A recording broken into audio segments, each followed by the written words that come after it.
Assalamualaikum warahmatullahi wabarakatuh. Waalaikumsalam warahmatullahi wabarakatuh. Alhamdulillahirabbil alamin alladzi bi ni'mati tatimmu sholihat wa bi dzikri sulahai tatanazzalu rahmat wal barakat.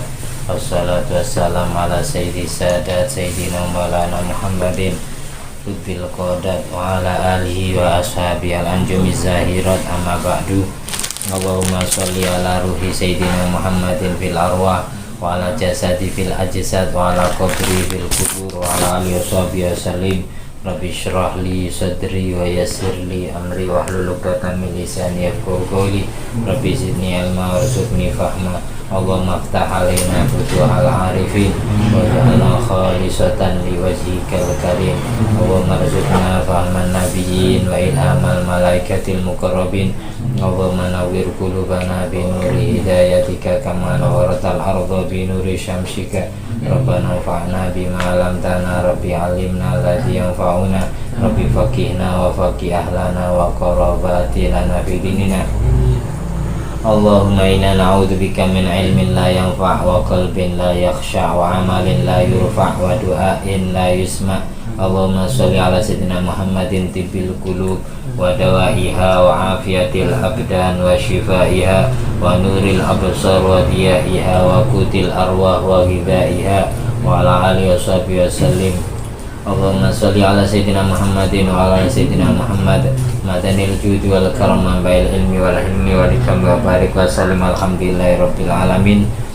Dalam kesempatan kali ini alhamdulillah kita semua ditakdir oleh Allah bersua kembali dalam rangka membaca kitab dan menyimak ilmunya para ulama, cerita-cerita berkaitan dengan para kekasih Allah dan daun-daun makalah yang beliau punya. Mudah-mudahan semua ilmu ini menjadi cahaya di dalam hati kita, cahaya di dalam jasmani dan rohani kita, menjadi batu loncatan kita mencapai ridho Allah dan syafaat Nabi Muhammad SAW, diakui sebagai umatnya dunia sampai akhirat, membahagiakan hati Nabi Muhammad SAW, ditakdir dikumpulkan di surga bersama beliau.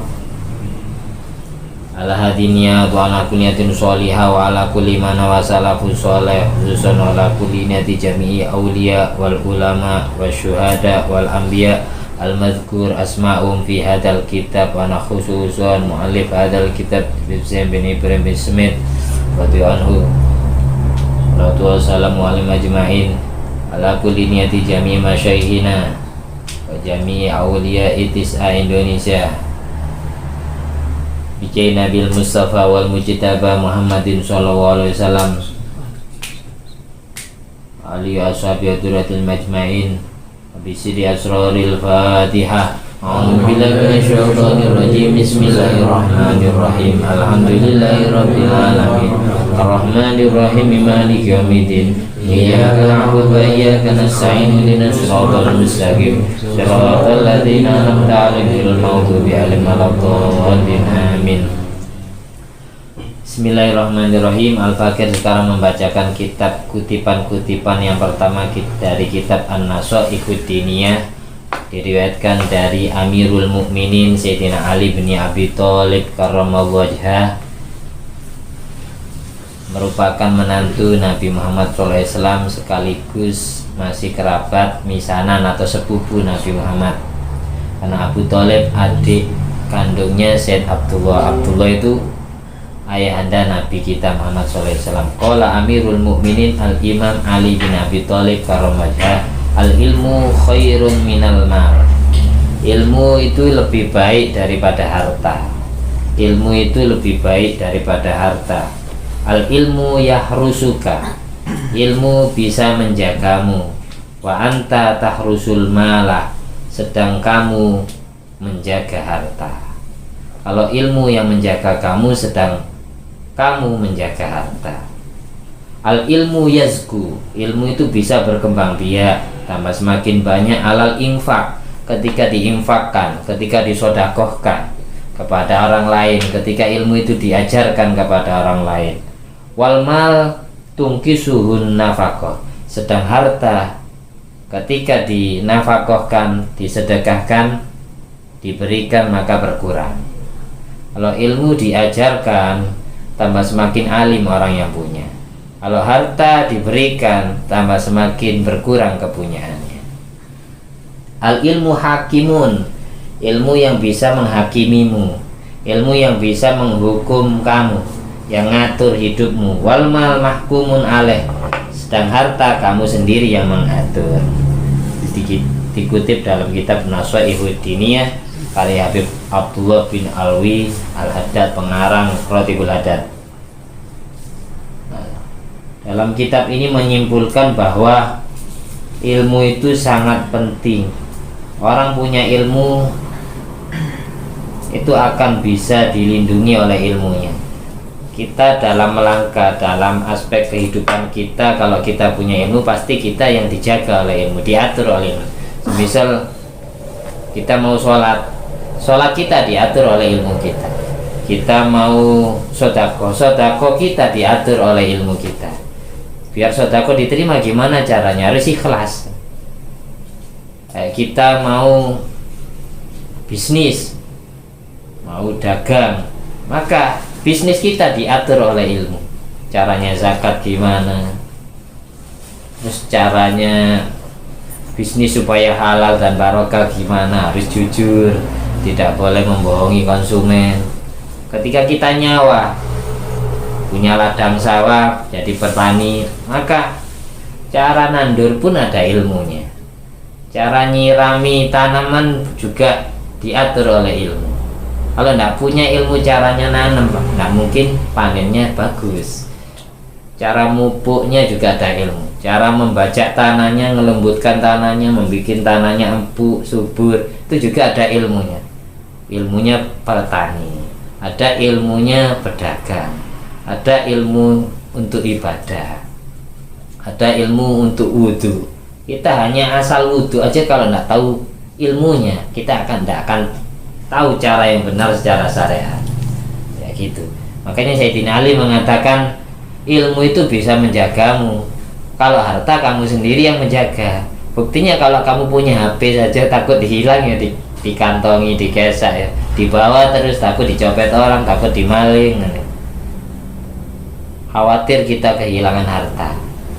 Ilmu meskipun kita tinggalkan, ilmu yang menjaga kita. Tidak perlu kita menjaga ilmu, karena ilmu lengketnya di hati kita. Itu perlunya orang ngaji di situ. Maksud daripada saya. Jadi kalau kita ingin jadi orang alim dan ilmu tambah semakin berkembang biak, maka harus alal infak, harus diinfakkan ke orang lain. Orang setelah ngaji ilmu, dengar ilmu, lalu setelah dapat diajarkan kepada istrinya atau ke anaknya atau teman sekolahnya, teman nongkrongnya, itu tambah semakin lengket ilmu yang ada di hati kita. Sebelum diajarkan, diamalkan sendiri. Setelah diamalkan sendiri, baru diajarkan ke orang lain. Tambah semakin barokah. Kita ngamalkan satu kali, kemudian kita ajarkan ke orang lain, lalu orang lain itu mengamalkan ilmu yang kita ajari. Orang itu dapat pahala, kita yang ngajari dapat pahala juga, tanpa mengurangi secuil pun dari pahala yang dia dapat. Nanti orang yang kita ajari ngajar juga, ngajari ilmu yang dia punya kepada orang lain. Orang lain yang diajari oleh murid kita itu ngajari ilmu, muridnya ngamalkan ilmu, muridnya dapat, gurunya murid dapat, gurunya guru dapat, terus sampai silsilah sanadnya nyambung ke Nabi Muhammad SAW. Jadi semakin berkembang biak. Al ilmu yazku alal infak. Ilmu itu tambah semakin berkembang biak, tambah yang punya tambah semakin alim, pahala yang dia dapat tambah semakin banyak, tabungan akhiratnya itu ketika diajarkan ke orang lain. Jadi perlunya orang mencari ilmu itu bukan dikoleksi, setelah dapat diamalkan sendiri baru diajarkan ke orang lain. Orang lain yang kita ajari biar dia mengamalkan sendiri terus diajarkan juga ke orang lain. Orang lain yang sudah diajari oleh cucu murid kita, dia mengamalkan ilmu, setelah itu diajarkan ke orang lain, terus nyambung sampai hari kiamat. Meskipun orangnya tenang-tenang di alam kubur ya, itu tanpa susah payah dikirimi pahala dia ngajar. Itu enaknya orang ngajar ilmu. Memang profesi ngajar itu profesi yang kecil, bayarannya itu kecil, amplopnya kecil. Kalau tidak ikhlas betul ya tidak mungkin bermanfaat ilmu yang dia punya. Kalau dia ngajar, dia tidak mau ngajar kalau tidak diamplopi. Kalau dia tidak mau ngajar kalau tidak disalami. Dia tidak mau ngajar kalau tidak dapat bicara, dapat gaji. Insya Allah ilmunya tidak akan bermanfaat. Karena apa? Hati gurunya yang mengajarkan ilmu tidak ikhlas. Katanya guru saya Kiai Ahmad Fuad Nur Hasan rahimahullah ta'ala, beliau dawuh kuncinya di guru. Ketika gurunya itu ikhlas, mukhlis, maka muridnya juga akan ikhlas. Tanda-tanda murid ikhlas itu dia berangkat kenceng. Kalau dia aja berangkatnya berat, berarti tidak ikhlas dia. Nah, ingin dapat ilmu berarti terpaksa karena tidak enak sama teman. Kamu ikhlas ya, ikhlas. Tapi ikhlas itu tidak bisa diomongkan pakai mulut, karena tempatnya ikhlas ada di dalam hati. Ikhlas, sabar itu di antara sifatnya hati yang gampang kita ucapkan tapi susah kita amalkan. Jadi orang ikhlas itu susah. Kayak saya gini, kalau saya niatan ngajar ilmunya, ya kita posting di YouTube, niatannya biar banyak subscribe, terus dapat menghasilkan uang dari YouTube, itu namanya tidak ikhlas. Jadi dia ngajarnya demi uang. Itu bahayanya jadi seorang guru di situ. Jadi tujuan niatan awalnya harus terap. Jadi tujuan dia menyampaikan ilmu, meneruskan dakwahnya Nabi Muhammad SAW, meneruskan ngajarnya guru-gurunya, mbah-mbahnya, biar ilmunya setelah diamalkan sendiri diamalkan oleh orang lain. Itu yang dimaksud ilmu yang manfaat gitu. Khairukum anfa'akum linnas. Paling baiknya seseorang orang yang bermanfaat untuk orang lain. Ketika saya ibadah untuk saya sendiri, misal saya baca Al-Quran, ya untuk saya sendiri. Ketika saya baca sholawat, ya untuk saya sendiri manfaatnya. Tapi ketika saya mengajarkan ilmu yang saya punya kepada orang lain, maka langsung untuk Allah. Karena paling baiknya manusia adalah yang bermanfaat untuk orang lain. Cara manfaat jadi manusia yang bermanfaat untuk orang lain ya berbeda-beda caranya. Ada yang cara ngajar ilmu, ada yang membantu dengan tenaga, ada yang disodakoi, bermanfaat. Kayak contohnya teman sampean butuh uang, butuh modal bisnis, lalu sampean hutangi, sampean modali 2 juta, lalu dipakai bisnis. Kemudian yang asalnya dia itu fakir miskin, orang yang terpuruk ekonominya, terus semakin maju berkembang. Gara-gara kita lah yang menghutangi, dia punya usaha. Kita berarti anfa'ukum linnas, termasuk orang yang paling bermanfaat untuk orang lain. Maka kita di samping kita dapat sahuran hutang, juga kita dapat tabungan di akhirat. Karena gara-gara kita, orang itu nasibnya mujur, ekonominya berjalan baik. Mayukridullah qardan hasanan fayudha'ifu adhafan katsira. Orang yang menghutangi orang lain, yang membantu orang lain dengan ikhlas, maka Allah akan lipat gandakan rezekinya. Dia punya tabungan di dunia dan tabungan di akhirat. Termasuk orang ngajar itu termasuk sodako ilmu, infak ilmu. Tidak harus sodako itu pakai uang. Banyak para kiai, para ustadz, para habib sampai ngurus anaknya sendiri ya, lebih mementingkan ngajari orang lain. Tapi kenyataannya setelah anaknya dewasa lalu ngajikan ke orang lain, dipondokkan, pintarnya itu gampang, diberi jalan gampang, dapat ilmu jadi orang alim. Karena apa? Karena orang tuanya ikhlas mencerdaskan anak orang lain. Jadi anaknya sendiri Allah yang jamin, Allah beri jalan gampang. Di samping bisanya apa di rumah? Sampai hanya bisa ngajar Quran, ya ngajar Quran. Saya tidak tahu baca kitab Ustaz. Dia ngajar Quran, meskipun ngajarnya bukan kepada anak lain, anak sendiri. Diajari baca Quran Fatihah. Karena setiap anak kita baca Fatihah, kita dikirimi pahala Fatihah. Rugi kalau ada orang tua anak tahu baca surat Al-Fatihah dari gurunya, bukan dari orang tuanya sendiri. Rugi. Karena apa? Kepentingan umum Fatihah itu. Sholat pasti baca Fatihah, mau zikiran pasti baca Fatihah, selesai doa pasti baca Fatihah. Setiap anak baca Fatihah, orang tua akan dikirimi pahala surat Fatihah. Karena gara-gara orang tuanya, anak ini tahu baca Fatihah. Ngerti? Jadi emang kalau punya anak itu kalau bisa khusus Fatihah, apalagi Al-Quran 30 juz diajari sendiri, bukan diajari guru ngajinya. Paham maksud saya? Itu yang dimaksud amal jariah di situ. Amal jariah itu tidak harus orang sodako uang. Orang sodako ilmu itu termasuk amal jariah. Makanya di surat Yasin, wa naktubu ma qaddamu wa atharahum wa kulla syai'in ahsaynahu fi imamin mubin. Aku akan catat ma qaddamu, segala perbuatan dan ucapan yang dilakukan manusia Allah catat. Entah itu amal ibadah, entah itu maksiat, entah itu ucapan buruk, ucapan baik, itu dicatat semua. Wa atharahum, kenangan-kenangan dia semasa hidupnya, monumental yang dia punya. Dia pernah ngajari orang maksiat, meskipun orangnya sudah meninggal. Setiap teman yang diajari maksiat itu melakukan dosa, kita dikirimi dosanya, karena gara-gara kita yang ngajari dia terjerumus dalam jurang kemaksiatan. Sebaliknya, ketika kita dulu di masa hidup kita bangun madrasah, bangun pondok, bangun masjid, setiap ada orang yang sholat di atas masjid yang kita bangun, kita dapat kiriman pahala, transferan ke rekening pahala kita itu full ATM kita di akhirat.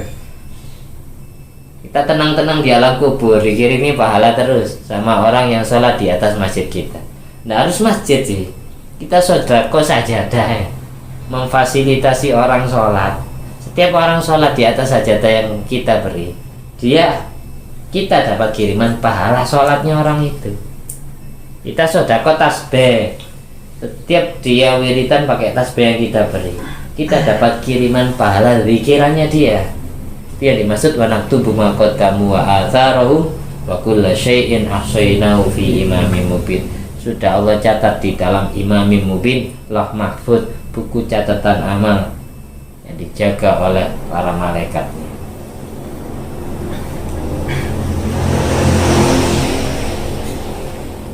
Qala Fathu Al-Musolli, dikutip dalam kitab Ihya Ulumuddin, Syekh Fathu Al-Musolli rahimahullah ta'ala berkomentar, alaisal marid idza muni'at ta'ama wasyaraba wad-dawa'a yamut. Apakah orang yang sudah sakit yang medis, bukankah orang yang sudah sakitnya sakit medis maupun non medis, ketika dia dilarang mengkonsumsi makanan ataupun minuman atau minum obat, dia akan mati? Qalu, para santrinya jawab, bala, enggak, iya kiai. Ada dulu tokoh ulama namanya Imam Fathu Al-Musolli, ini santrinya banyak. Beliau tanya ke muridnya, alaisal marid idza muni'at ta'am wasyarab wad-dawa yamut. Apakah gimana jawaban kalian kalau seandainya ada orang yang sakit, lalu dia dilarang mengkonsumsi makanan dan minuman, dia dilarang minum obat, apakah dia tidak mati? Jawabannya enggak, mati. Iya, mati. Karena tidak makan, tidak minum obat, dia sakit. Qala, begitu juga kadzalik, katanya beliau, al-qalbu, hati, idza muni al-hikmah wal ilma salasata ayyam yamut. Hati itu ketika tidak kita kasih makan hikmah, ilmu manfaat, maka selama 3 hari ketika tidak dimasuki ilmu sama sekali, hati itu akan mati. Perutnya orang sakit ketika tidak minum obat, ketika tidak makan, tidak minum, maka orang itu akan mati, orang sakit. Demikian pula hatinya orang yang sering maksiat kepada Allah, ketika tidak diuntali ilmu sama sekali, tidak diminumi ilmu sama sekali selama 3 hari, maka hati itu akan mati. Ketika hati sudah mati, tidak ada nasihat yang bisa masuk, yang bisa dicerna oleh hatinya. masuk dinasihati teman, dinasihati orang tua, ya nggak mungkin mau, apalagi dinasihati orang lain, langsung hancur. Untung kita masih ditakdir oleh Allah bisa berjumpa di sini, bisa mendengarkan ilmu. Berikut, al ilmu hidaul qalbi. Karena apa? Karena ilmu adalah sarapannya hati. Ilmu adalah kebutuhan primernya hati.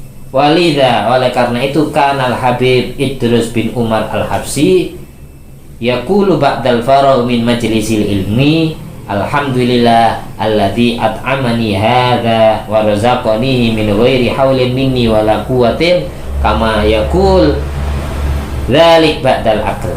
Habib Idrus bin Umar al-Habsyi, beliau setiap habis belajar ilmu, setiap habis ngajar ilmu, dan setiap habis ngaji ilmu, habis kelar majelis ilmu, beliau baca doa setelah makan.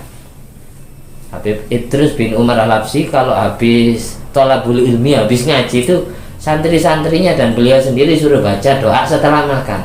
Alhamdulillah, segala puja dan puji hanya milik Allah, alladzi at'amani hadza, yang telah memberikan makanan kita ilmu ini, wa razaqanihi, dan yang telah merizkikan kita ilmu ini, min ghairi haulin minni wala quwwatin, tanpa daya dan kekuatan kita sendiri. Yang bisa mendatangkan makanan itu Allah, yang bisa menjauhkan makanan dari kita juga Allah, yang bisa mengenyangkan perut kita juga Allah, yang bisa melaparkan perut kita juga Allah. Orang dapat ilmu itu sama kayak ngasih makan hati. Orang makan itu sama kayak ngasih makan perut. Perut kita ketika kita makani makanan, maka badan kita akan fresh, badan kita akan sehat, jasmani kita akan sehat. Demikian pula ketika hati kita mengkonsumsi ilmu, maka roh kita, rohani kita akan fresh, sehat. Ketika ibadah semangat, maksiat malas, karena punya ilmu, hatinya penuh dengan cahaya ilmu, manfaat. Makanya beliau setiap habis thalabul ilmi baca doa setelah makan. Alhamdulillah alladzi at'amani hadza wa razaqanihi min ghairi haulin minni wala quwwatin. Mari baca bersama-sama. Alhamdulillah alladzi at'amani hadza wa razaqanihi min ghairi haulin minni wala quwwatin. Saya ulangi lagi. Alhamdulillah alladzi at'amani hadza wa razaqanihi min ghairi haulin minni wala quwwatin. Yang ketiga kali, alhamdulillah alladzi at'amani hadza wa razaqanihi min ghairi haulin minni wala quwwatin. Ini doa ini sunat dibaca sesudah makan, sebagaimana dikutip di dalam kitab Nihayatul Zain. Barang siapa yang sudah makan baca doa ini, maka yukafirus sanatal madhiya wal mustaqbila, dapat melebur dosa yang akan datang dan dosa yang sudah lalu. Kalau kita habis makan baca doa ini, bisa menebus dosa kita yang sudah lalu dan yang akan datang. Jangan diremehkan doa sesudah makan ini. Umumnya kita doa sebelum makan yang kita perhatikan. Doa sesudah makan kita banyak lupa. Doa ini biasanya sama Habib Idrus bin Umar al-Habsyi juga dibaca setelah thalabul ilmi, karena ilmu diibaratkan makanannya hati, sarapannya hati, kebutuhan primernya hati. Sama kayak nasi, kebutuhan primernya jasmani atau perut kita. Makanya yang Allah minta dari kita adalah kutul arwah, la kutul asbah. Al-matlub minka kutul arwah la kutul asbah, sebagaimana di Syarhul Hikam Syekh Ibnu Athaillah Sakandari Syabwa bin Ijaz As-Sarqawi berkata, al-matlub minka, yang Allah minta darimu adalah kutul arwah, makanan pokok rohanimu, la kutul asbah, bukan makanan pokok jasmanimu. Kamu lebih memikiri kebutuhan perutmu daripada kebutuhan hatimu.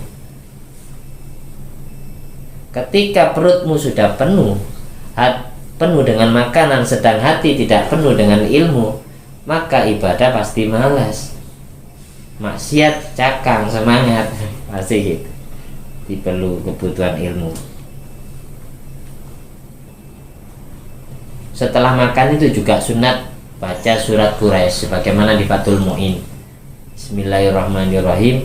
Li'ila fi Quraisyin ila fi mrihlatash syita'i was-shaif falyabudu rabb hadzal baitil ladzi at'amahum min ju'i wa amanahum min khauf. At'amahum min ju' yang telah mengenyangkan perut kita, wa amanahum min khauf yang mengamankan kita dari rasa takut. Itu sunat dibaca sesudah makan, biar makanan yang masuk ke perut menyehatkan dan tidak mendatangkan penyakit. Itu setiap sesudah makan baca li'ila fi Quraisy bagaimana Fathul Mu'in. Kalau kita ada makanan yang mengkhawatirkan takut keracunan atau takut habis dibuat renang setan atau apa, sebelum dikonsumsi makanan atau minuman yang mau kita seruput, itu bacai surat Quraisy 7 kali. Insya Allah aman dari penyakit, aman dari racun. Mari baca Quraisy bersama-sama. Bismillahirrahmanirrahim. Bismillahirrahmanirrahim. Bareng-bareng. Li'ila fi Quraisy ila fi mrihlatash syita'i was-shaif falyabudu rabb hadzal bait alladzi at'amahum min ju'in wa amanahum min khauf. Surat ini sunat dibaca sesudah makan.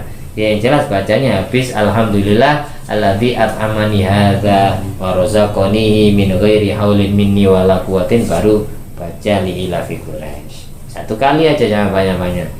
Kalau kita takut keracunan atau takut diguna-guna, kan ada ya, kita bertamu ke rumahnya apa kayak paranormal gitu, kita takut diguna-guna, sebelum kita minum kopinya bacai Quraisy 7 kali li'ila fi Quraisy. Insya Allah amanahum min khauf, Allah amankan dari rasa khawatir kita. Itu akan jadi obat kamu. Karena semua makanan yang masuk ke perut itu akan berzikir kepada Allah. Ketika kita zikir bercahaya. Terakhir, cerita yang paling terakhir ini, karena Syekh Abdul Qadir Al-Jilani, ini yang jelas ada sangkut pautnya dengan pentingnya orang punya ilmu. Ini dulu, Imam Syafi'i dulu berubah ya. Qala Imam Syafi'i nafa'anallahu bi man la yuhibbul ilma la khaira fi.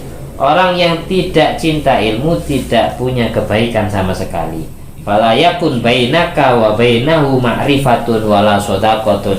Orang yang tidak senang ilmu, orang yang tidak senang ngaji, maka antara dia dan antara ilmu tidak saling mengenali dan tidak saling terjalin persahabatan.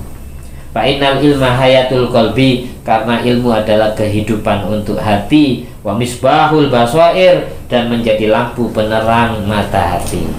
Orang yang tidak punya ilmu maka tidak akan punya mata hati. Orang yang punya mata hati berarti hatinya penuh dengan cahaya ilmu. Yang jelas cahaya ilmu adalah cahaya Allah dan cahaya Nabi Muhammad SAW. Karena Allah di surat An-Nur, Allah nurus samawati wal ardi, Allah adalah cahayanya alam semesta. Yahdi li nurihi ma yasha, Allah tunjukkan nurnya kepada orang yang Allah kehendaki. Demikian pula innallaha khalaqa qalbal asya nurun nabiyika Muhammadin sallallahu alaihi wasallam min nuri. Allah sebelum menciptakan segala sesuatu dari Nur Muhammad, Allah ciptakan nur Nabi Muhammad terlebih dahulu. Jadi cahaya ilmu itu ibaratkan cahaya Allah sama cahaya Rasulullah menyatu dalam jiwa raga kita. Karena itu di dalam kitab Tabaqatul Kubra diceritakan karena Syekh Abdul Qadir Al-Jilani radhiyallahu anhu, nama ini tidak pernah asing di telinga kita karena semua orang awam Fatihah tidak lupa ke Syekh Abdul Qadir Al-Jilani. Padahal beliau kelahiran tanah Jilan, kampung kelahiran Syekh Abdul Qadir adalah Jilan atau Kilan, bikasril jim, kasroh jimnya bukan fathah, bukan Jailan tapi Jilan. Itu umumnya orang Indonesia enakan fathah ya, karena biasa ngomong Jailangkung Al-Jilani. Jilan ini nama sebuah kampung kelahiran beliau. Jilan atau Kilan atau bahasa Latinnya Gilan. Gilan tulisannya G, Gilan. Itu nama sebuah kampung di kota Tabaristan. Kota Tabaristan itu ada di negara Iran. Kelahiran Iran sana beliau.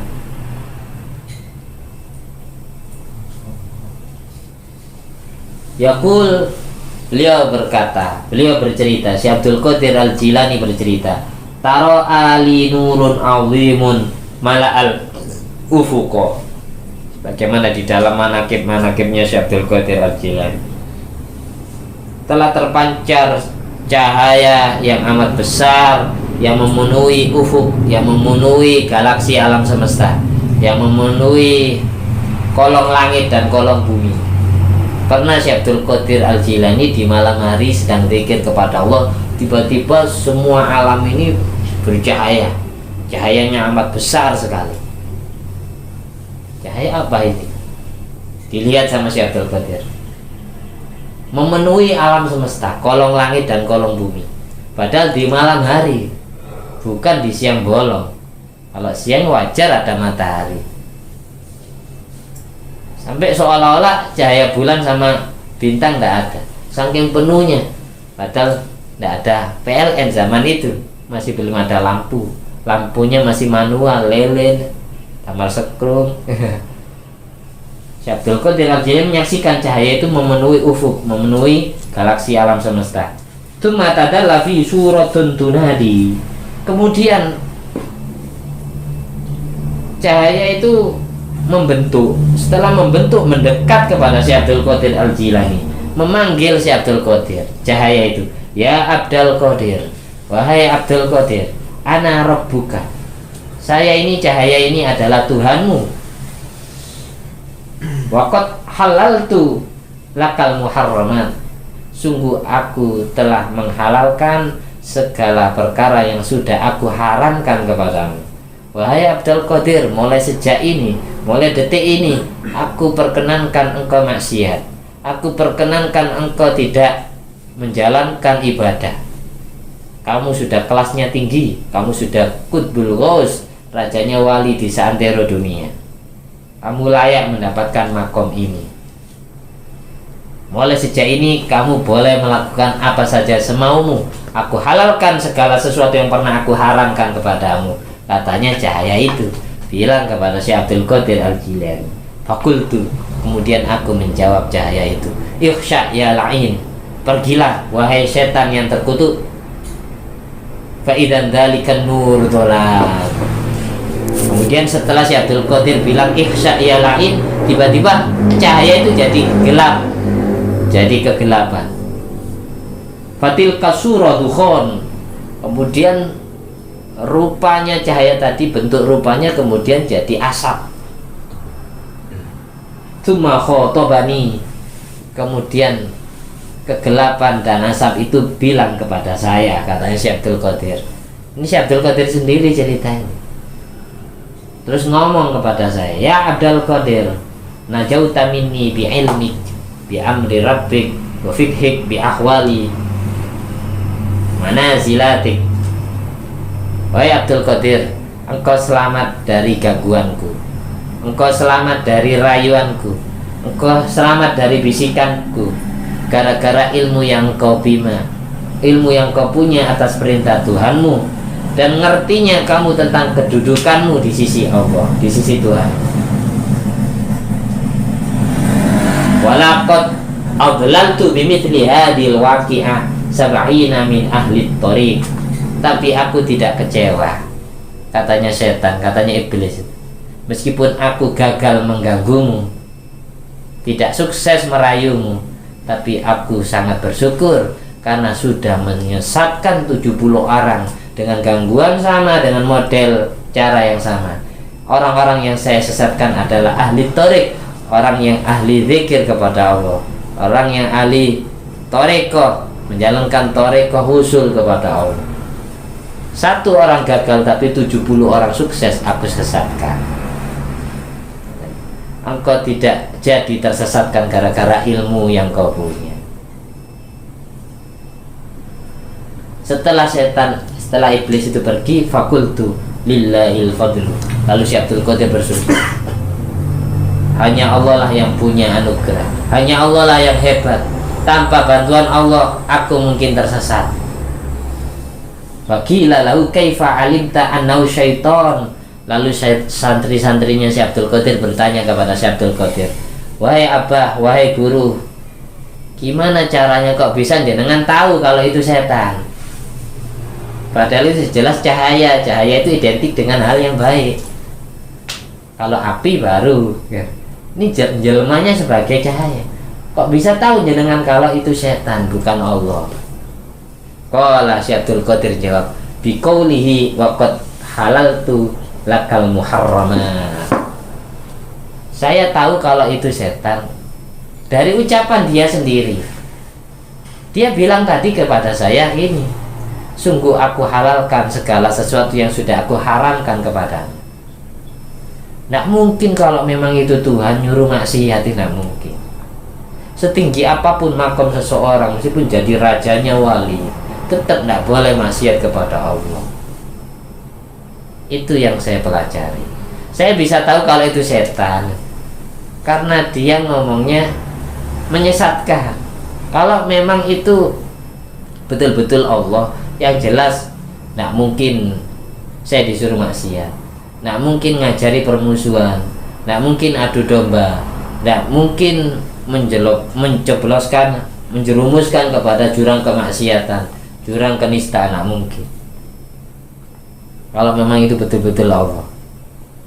Saya dulu pernah punya sahabat karib ya, teman dekat saya ketika saya dulu nyantri di pondok. Memang anaknya itu terkenal indigo lah, bisa ngeliat-ngeliat yang gaib-gaib itu. Tiba-tiba selama 40 hari dia tidak pernah ketemu dengan saya. Ketika ketemu tiba-tiba tidak nyapa. Setiap ketemu saya cemberut, setiap ketemu dengan saya cemberut, marah. Padahal saya tidak pernah berantem, tidak pernah bertengkar. Teman karib itu, biasa tidur bareng, biasa makan bareng. Suatu saat tidak ketemu, kurang lebih 40 hari anak. Sekali ketemu langsung benci kepada saya. Malahan saya ajak salaman, tangan saya tidak diterima. Setiap berpas-pasan dengan saya, dia melengos langsung pergi.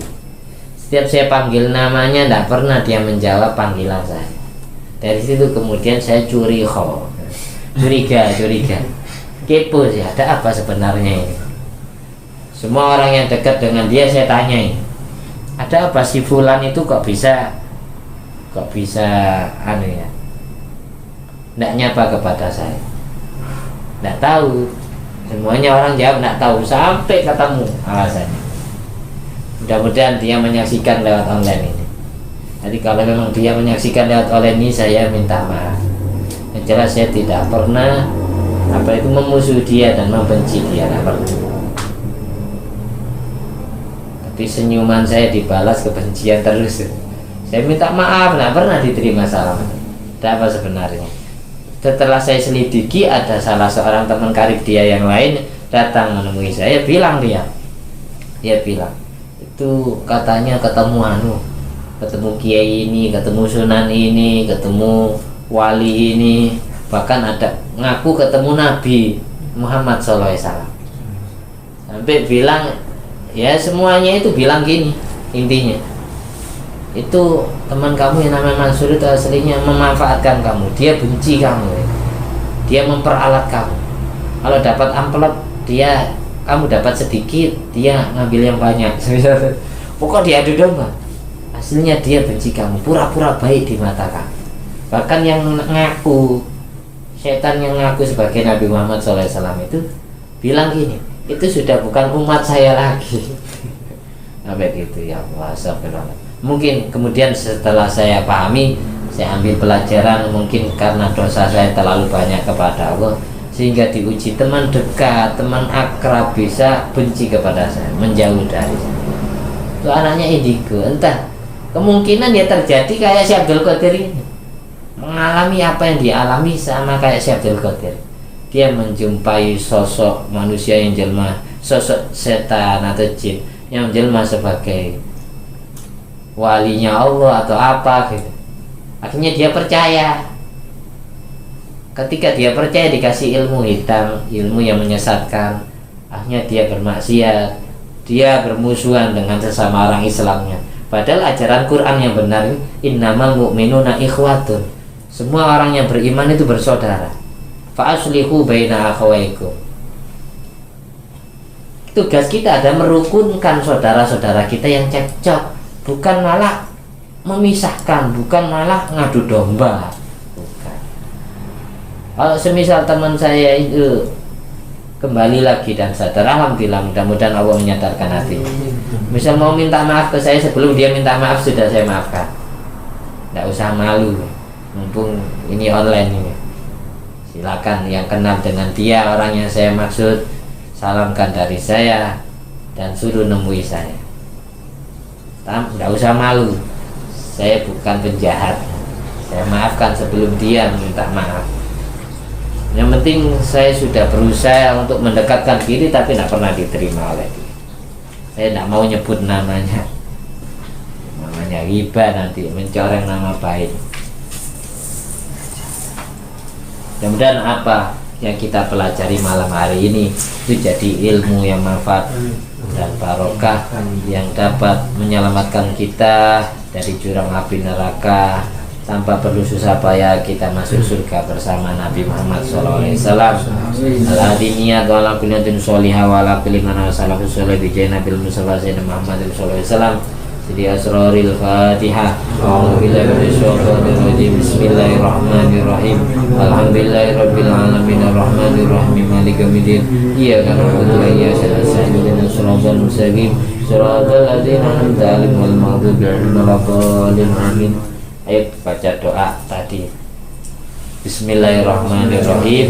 Alhamdulillah alladzi at'amani hadza wa razaqani min ghairi haulin minni wala quwwatin. Wassalamualaikum warahmatullahi wabarakatuh.